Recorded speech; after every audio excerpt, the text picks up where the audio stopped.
ভারতের কাছে সুপ্রতিবেশী সুলভ আচরণ আশা করে বাংলাদেশ। তাদের বর্তমান কর্মকাণ্ডে দুই দেশের সম্পর্ক নষ্ট হচ্ছে বলে মনে করছেন বিশিষ্টজনেরা। তারা বলছেন ভারতের সাম্প্রতিক কর্মকাণ্ড বাস্তবসম্মত নয়। দেখুন রিপোর্ট।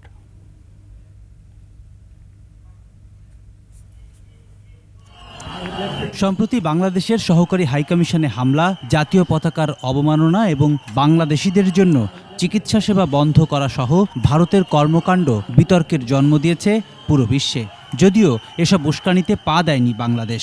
প্রাপ্ত তথ্য চূড়ান্তভাবে নির্দেশ করে এমন পরিস্থিতির মধ্যেই আগামী ৯ ডিসেম্বর বাংলাদেশে আসছেন ভারতের পররাষ্ট্র সচিব বিক্রম মিশ্রি, যেখানে দুই দেশের দ্বিপক্ষীয় বিষয় আলোচনা হবে। বিশিষ্টজনরা বলছেন, ভারত রাজনৈতিক বাস্তবতার বাইরে কাজ করছে।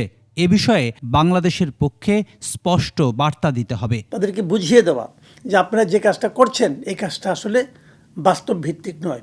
এই কাজের মাধ্যমে আপনারা আসলে প্রকারান্তরে বাংলাদেশের সাধারণ মানুষের মন থেকে আপনারা উঠে যাচ্ছেন, এবং এই যে প্রত্যাখ্যান হয়ে যাওয়াটা এটা কিন্তু সুদূর প্রসারী এর প্রতিক্রিয়া থাকবে।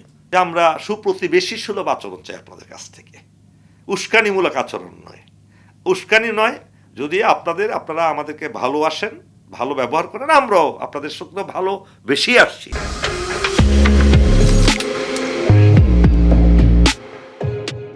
রাজনীতির দোলাচলে বাংলাদেশের যে কোনো সংকট এবং ষড়যন্ত্র মোকাবেলায় প্রস্তুতি রাখার পক্ষেও মত দেন বিশিষ্টজনেরা। পশ্চিমবঙ্গে বিজেপি সরকার তাদের আধিপত্য বিস্তার করতে চায়, যেটা এতদিন তারা পারছিল না, এবং সেটা করার জন্য বাংলাদেশে যদি একটা সাম্প্রদায়িক দাঙ্গা বাঁধে তাহলে পশ্চিমবঙ্গের হিন্দুত্ববাদী রাজনীতিতে সুবিধা হয়। তারা তাদের অনুগত হাসিনা সরকারকে আবার এখানে পুনঃস্থাপন করার একটা সুদূর ইচ্ছা মনে মনে পোষণ করে।